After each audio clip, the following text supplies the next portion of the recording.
We're just going to be focusing on talking about house of worship, security, and safety plans. So we're going to give them some safety tips about how to implement a safety plan in their church for crisis intervention. Okay. Are you guys as amazed as me that it's come to this, that we have to have, can you believe we have church members here today and we're talking about protecting their churches? It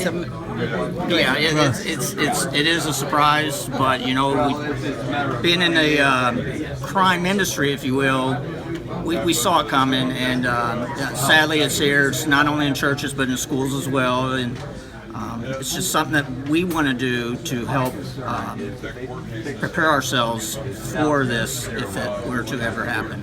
So I know someone's probably got that question: do I have the right to search bags? You do have the right to search on your property.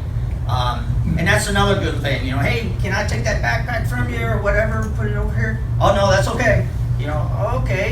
Now you get a hold of the security team or what have you, and at least have someone near this person watching.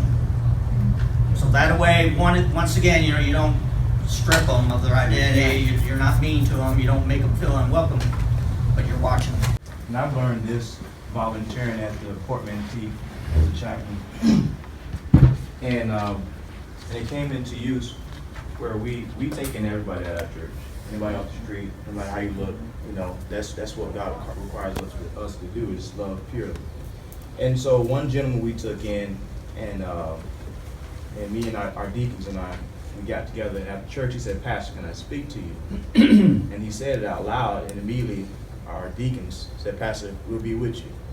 And so when I pray with my eyes open, because of what I've learned at Port Manatee working with the inmates, because you never know. And God, protected us, but come to find out that same gentleman a week later was picked up by the sheriff department for allegedly murder. The staff came up to Pastor and said, that gentleman that just came in with Mary Sue there, he's carrying a gun. Now this happened because the staff was aware and they were looking for this kind of thing. So they approached this gentleman gently.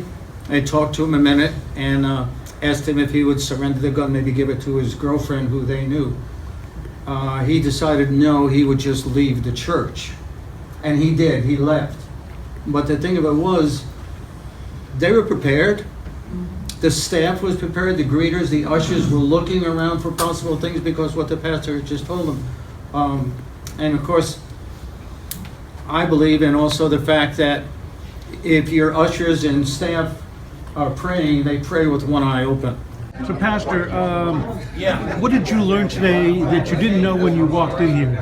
Well, there were a lot of eye-opening comments and information that I learned. One thing is to implement a plan. You can't stop per se or predict the trouble, but you can make a plan to help stop the trouble when it starts, or be able to see it in advance to prevent it from happening.